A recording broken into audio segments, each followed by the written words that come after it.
ಅಂತದೇ ತುಂಬಿಕೊಂಡ್ಬಿಟ್ಟಿದ್ದಾರೆ, ಅಂತವನ್ನ ಗೆಲ್ಲಿಸ್ಕೊಳ್ತಾರೆ. ಅದರ ನಡುವೆಯೂ ಕೂಡ ಒಂದಷ್ಟು ಮಂದಿ ಈ ಸಮಾಜಕ್ಕೆ ಏನಾದರೂ ಮಾಡಬೇಕು, ಅದ್ಭುತವಾದಂತಹ ವ್ಯಕ್ತಿಗಳನ್ನ ಕಳಿಸ್ಕೊಡ್ಬೇಕು ಅಂತ ಮನಸ್ಥಿತಿಯನ್ನು ಹೊಂದಿದ್ದಾರೆ. ಅಂತವರಿಗೆ ಕೆಆರ್ಎಸ್ ಪಕ್ಷ ಆಲ್ಟರ್ನೇಟಿವ್ ಆಯ್ಕೆ ಆಗೋದ್ರಲ್ಲಿ ಯಾವುದೇ ಅನುಮಾನ ಇಲ್ಲ.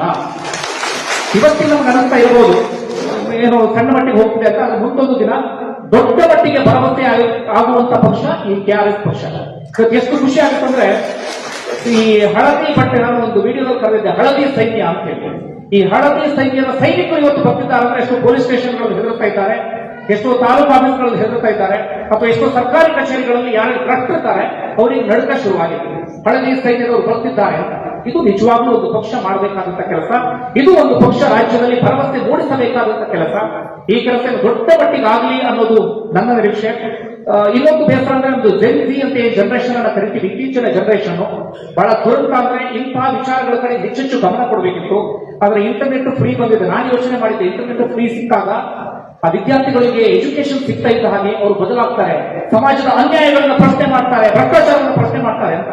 ಅದ್ರ ದುರಂತ ಅಂದ್ರೆ ಇಂಟರ್ನೆಟ್ ಫ್ರೀ ಸಿಕ್ಕಿ ಜೆನ್ಸಿಗಳಿಗೆ ಹೇಗಾಗ್ಬಿಟ್ಟಿದೆ ಅಂದ್ರೆ ದಿನಪೂರ್ತಿ ರೀಲ್ಸ್ ನೋಡ್ಲಿಕ್ಕೆ ಆಗ್ಬಿಟ್ಟಿದೆ. ಅವರು ಬದಲಾಗಬೇಕು. ಯಾರಿಗೆ ಬದಲಾಗ್ತಾರೆ ಅಂದ್ರೆ ನಿಮ್ಮ ಹೋರಾಟದಿಂದ ಒಂದಷ್ಟು ಜನ 100ಕ್ಕೆ 100ರಷ್ಟು ಸ್ಫೂರ್ತಿಯನ್ನು ಪಡಿತಾರೆ. ನಾನು ಬಹಳ ವರ್ಷಗಳಿಂದ ಫಾಲೋ ಮಾಡ್ತಿದ್ದೇನೆ. ನನ್ನ ಪ್ರತಿ ಸಂದರ್ಭದಲ್ಲಿ ಅನ್ಸುತ್ತೆ ಒಂದು ಹೋರಾಟ ನಡೆದ್ರೆ ಹೀಗೆ ನಡಿಬೇಕು, ಒಂದು ಪಕ್ಷವನ್ನ ಬುಡದಿಂದ ಕಟ್ಟೋದಂದ್ರೆ ಈ ರೀತಿಯಾಗಿ ಕಟ್ಟಬೇಕು ಅಂತ ಹೇಳಿ. ಮತ್ತೊಮ್ಮೆ ಥ್ಯಾಂಕ್ ಯು. ನಾನು ಮತ್ತೆ ಅದೇ ಮಾತನ್ನು ಹೇಳ್ತಿದ್ದೇನೆ.